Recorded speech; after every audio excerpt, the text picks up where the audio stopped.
Good evening, YouTubers. Welcome back into another week of Astros Recap. Here it is Monday evening, 5:17 p.m., June 20th, 2022. Back at it, another week in the books for the Astros as we recap the week. Off day today. Astros back in action tomorrow here at Minute Maid Park, playing the Mets for a quick two-game set. And then we hit the road, the Yankees for four, and then back. I guess we stay out in New York.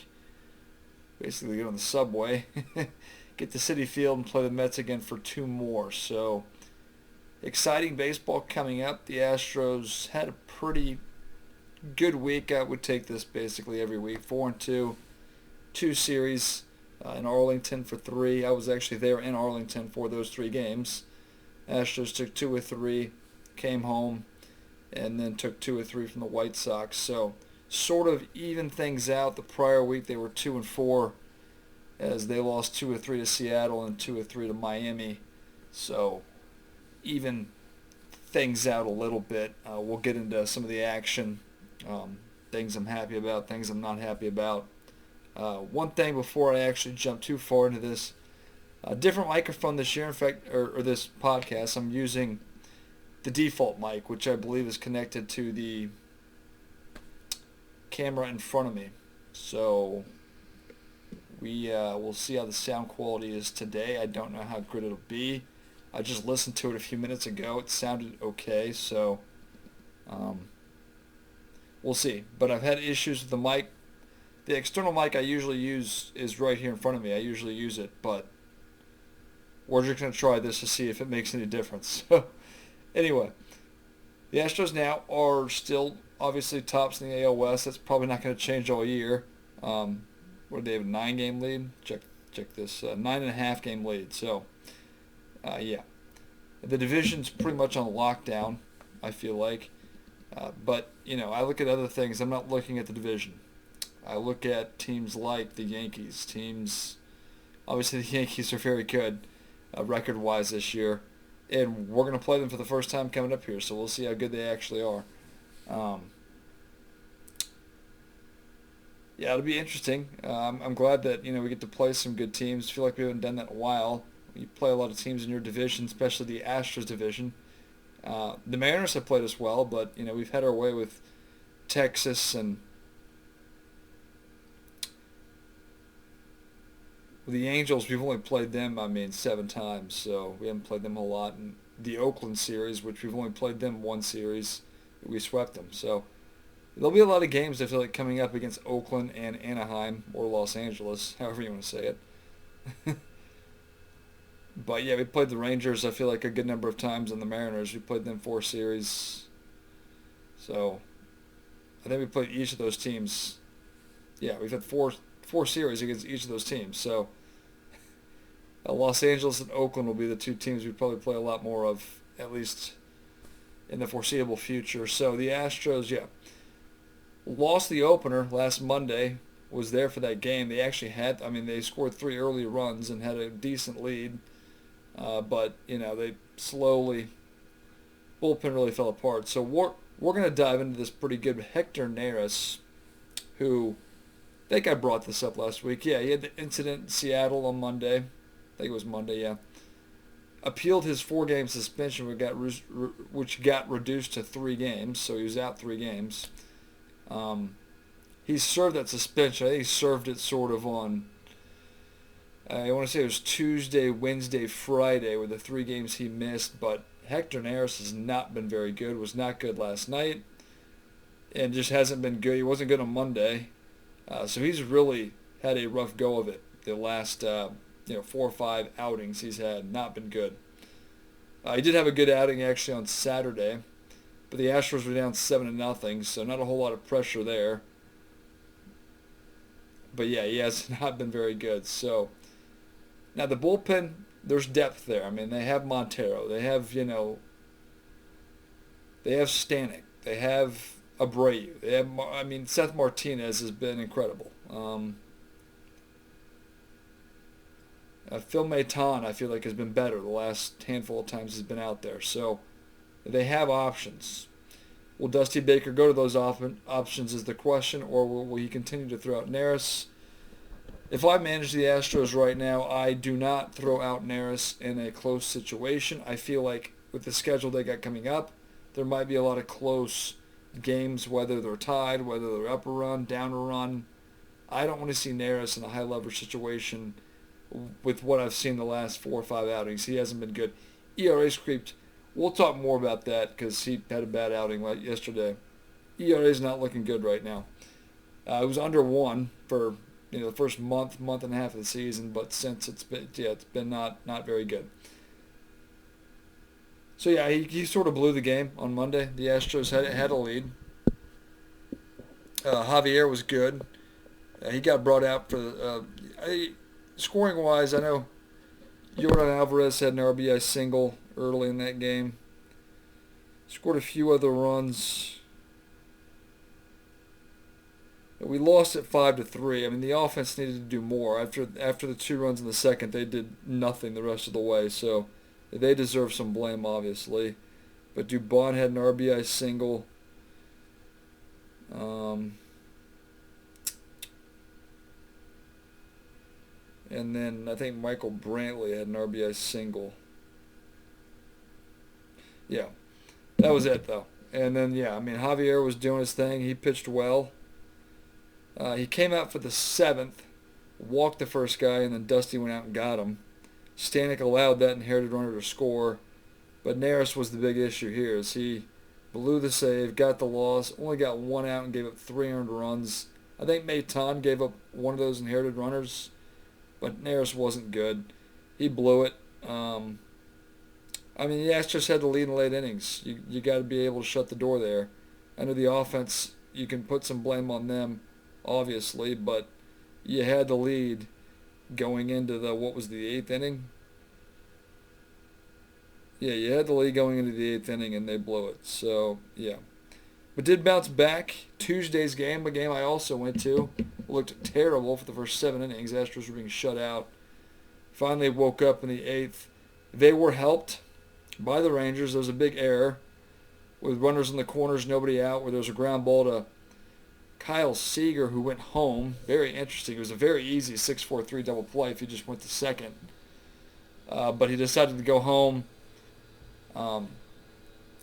And they couldn't execute the rundown on Altuve, I believe, in that situation. It was not that.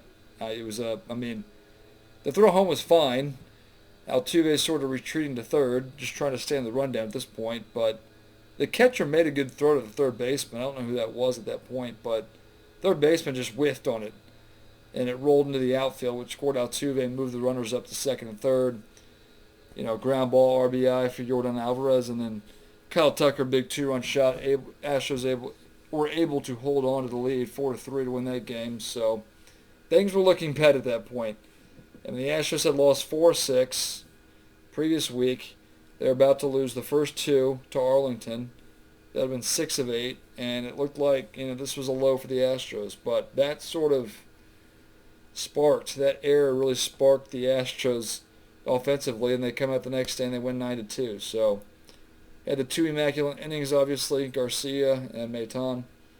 The 9 pitches, all 9 strikes, 3 strikeouts. So that was kind of cool on Wednesday, off day Thursday. And then this weekend, they win on Friday where the bats broke out. And Astros have done this basically every time this year. They scored 10 or more runs. Come out the next day, 3-hit shutout by Johnny Cueto, who once upon a time was a great pitcher for, the Reds, the Giants, but he's not that guy anymore. But he shut them down. So yesterday, although the Astros won yesterday, not a very happy win. They won the game, so I can't be too upset. If you win the game, I'm not going to be upset. But the whole Neris thing really bothered me. Alex Bregman continues to be just abysmal at the plate. He did hit a home run Friday. Obviously, that was a fluke because I don't think he did anything on Saturday. Nor did the entire offense. But yesterday, he had a few opportunities, I feel like, to really, open up the lead and couldn't do it. And you can just see it. I was watching the game on ESPN last night, but you can clearly see Alex Bregman. He's under every single pitch. So either swings and misses, or if he makes contact, it's a lazy infield pop. Uh, he's just under the ball. It's so clear right now. And the fact that Dusty, the stubbornness, if that's a word, of Dusty Baker, won't move him down in the order just is, I don't know. It doesn't make sense. It really doesn't. Now, the Astros obviously won the game. I want to preference that and make that clear that I'm not upset. But to see Alex Bregman, who struggles to hit 220, sit in the 3-hole in the lineup makes absolutely zero sense whatsoever. And you have guys. You have guys that you can put in the 3-hole. I mean, I was thinking about this last night. I would move Altuve at a leadoff spot because you have other people that can hit leadoff. I mean, you could hit. I know, Jeremy Pena's hurt, but I think he's a candidate to hit leadoff. Jose Siri, Chas McCormick, even though I'm not a big McCormick guy and he strikes out a ton, he's probably not a great leadoff option. Siri possibly because of the speed. But you have guys that can hit leadoff. Mauricio Dubon can hit leadoff. I just don't see the argument of, Dusty's argument probably to, moving Bregman down. First of all, he needs to be punished. You can't hit 220 at the third in the lineup. Now, I'm not saying Bregman can't, snap out of the funk he's in, or at least swing down on baseballs. But let him get out of his slump hitting 7th or 8th where there's absolutely no pressure because you're hitting down there where the Maldonados and the McCormicks usually sit. So that's the category he's in right now. I hate to say it, but it's just that simple. I am not happy. I am very. Bregman really ticks me off right now. The way he's hitting. Gurriel's the same, but Gurriel usually hits about 6th, so sometimes 5th, 6th. But to have a guy that hits 220, struggles to hit 220, just it can't happen. And Dusty's too stubborn to do anything, and he likes to split his left-handed hitters up. He has Brantley usually hit 2nd. He has Alvarez hitting 4th, and Tucker usually 5th or 6th. I mean, it doesn't matter. That does not matter. Especially considering our lefties all hit left-handed pitchers just fine. Basically, their splits against righties and lefties are about the same. So there's no reason to split them up in the order. There's really no reason to do it. It's not that hard. It makes zero sense to me why Dusty sits there and he's brain dead on certain situations like that. So that's my number one issue with Dusty right now is Alex Bregman needs to move down to about 7th or 8th in the order, and you can sort of mix and match. You can still split the lefties if you want them. If you move Altuve to 3-hole and you put Brantley 2, Alvarez 4, put Tucker 5th or 6th, you can still make it work. Again, I'd put Mauricio Dubon. So obviously, injury-wise, Jimmy Pena is a guy who's on the IL, and he's probably going to have a full stint there. The 10-day IL, I believe, is what he's on. He hurt his hand, I believe, going back on thumb. I think it was his thumb. Going back on in the Monday game, went back in, sort of collided in the outfield with Alvarez, I think, yeah. You collide with Alvarez, you probably take the worst end of that hit, but it wasn't like they were running full speed, but he did mess up his thumb, and they got placed in the DL on Wednesday, I believe. So we'll be waiting on him. So right now your shortstop options are Alemnis Diaz, who also got nicked up, or he got injured somehow. He's not on the IL. I think they're just going to wait a few days to see where he's at. He's day-to-day. Mauricio Dubon's the other guy at short, who actually had a home run yesterday, big home run, which actually proved to be the winning runs for the Astros. But, yes, we're without Pena for, probably at least another week, I'd say. And we'll see. I mean, the whole plan for him, I think, was not even pick up a bat for a week, and then we'll see where we're at. But if the thumb doesn't heal, he could have surgery, which we're going to pray and hope that's not the case. And then that would keep him out for at least probably a month plus. So, yeah. Alvarez, another guy who actually got a little nicked up. Hurt his hand on a swing, apparently, in Saturday's game. Didn't play yesterday. Obviously, the off day today. Hopefully, he's good to go. I don't think it was serious. It's so hard to gauge these injuries, timetables. Everybody's always totally wrong, I feel like, on timetables. It's always longer than what people suspect. But no official update, just not serious is what I heard. But if I'm... if I won't even say it. I'm thinking, but I won't even say it. Yeah. Hopefully he's good to go tomorrow. We need our lineup as healthy as possible to beat these teams. So, yeah, I got the Mets for 2. Mets obviously have the best record in the NL. Yankees have the best record in the AL. That's by a big margin too. We're the second place team in the AL, and we're like 7 games back. So, yeah. So that's the injury front. Odorizzi is probably close to coming back. I think he's already out on a rehab assignment, so we'll see there. I'd expect him back probably in July, maybe late June if you're lucky, but I won't count on that. You know, Belak is up. I think I brought that up last week. Belak was brought up for Parker Mashinsky, who went on the IL. Obviously, Blake Taylor's still on the IL, and they really don't have timetables at this point, so I have no idea. But the bullpen's fine. It's probably better without Blake Taylor. So, not probably. It is better without Blake Taylor. In fact, Mashinsky's a better lefty than Taylor's been this year, albeit small sample size, but he's been better. He at least can throw strikes when he comes out of the bullpen to the first hitter he faces. That's something Blake Taylor really can't do. Anyway, so yes.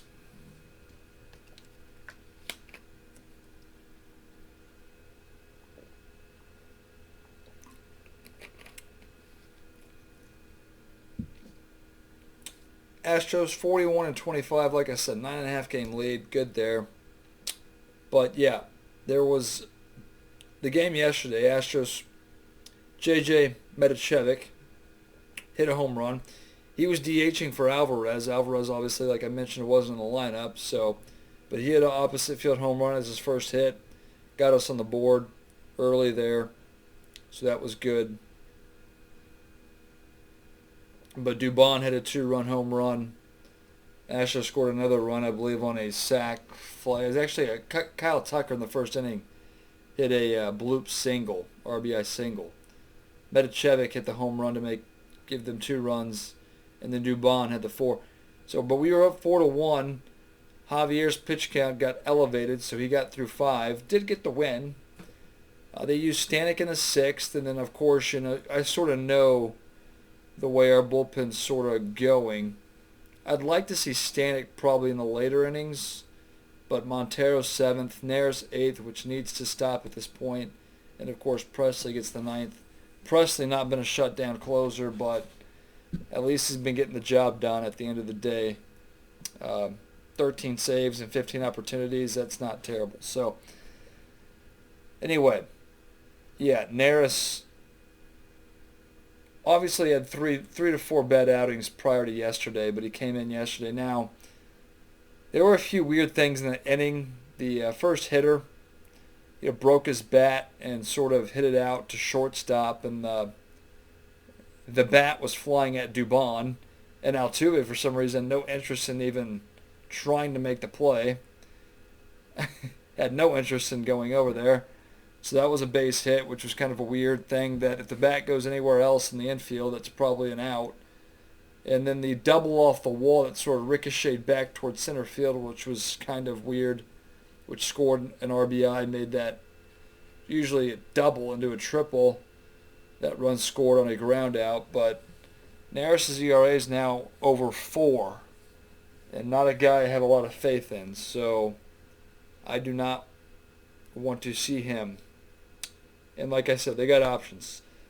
If Neris is in a game where they're up, 4 or 5 runs, or we're down 4 or 5 runs, then I'm okay with that. But I think he needs a few outings to sort of try to get back to the guy he was before you throw him back into a high leverage situation. I'd like to see Stanek later. You still got Montero. I'm okay with Abreu these days. Phil Maton's there. Seth Martinez needs to see more action. Probably in, late inning situations. You have numerous options. So you don't need to use Neris. We'll see what Dusty does. I don't have a lot of faith that Dusty can make the right decisions. But we'll wait and see. Big issue I had. Astros still able to hold on last night. But offensively, Bregman, they had opportunities to score more runs, actually open up the game, score 5, 6, 7 runs. They didn't do it, but they did win. So I just have to keep things in perspective. 20 minutes, I try to keep things a little bit shorter here. So I know I went through almost every single game there. I usually don't do that. Urquidy had a decent quality start, 6 innings, 3 runs on Tuesday. So he actually gets the ball tomorrow. If he can give me a quality outing, I'm going to take that every time from the fourth guy in the rotation. So Verlander obviously had a rough go of it Saturday. I have no issue thinking he won't bounce back next start. Javier's been, I think, good the last 2 times out. Yesterday he was good. Monday he was good. Garcia was solid on Wednesday. Had a huge run support, obviously 9 runs. We'll see him this week as well. Framber Valdez was... When did he pitch? God, I can't even remember. He pitched on Friday. He actually gave up 3 runs, but the Astros scored 13. So, yeah, that wasn't an issue. But Valdez is... I'm okay with him. Yeah. Sort of covered all the starters there. Just mentioned the bullpen, so... And then the lineup, it's still Yuli and Bregman. Those are still the guys that, are hitting 215, 220. So it's not good enough. They need to figure it out. I'm not that upset with Yuli just because he still hits 6th, 5th sometimes if Dusty likes to split up the hitters, which is stupid. Anyway, yeah, I don't want to go too long here, so I'll wrap things up. Love to hear your comment section below. Astros off day next Monday once again. I don't know whether I work that day or not, but it'll either be Sunday night or Monday morning next week. But yeah, wrap things up there. We'll talk to you next time.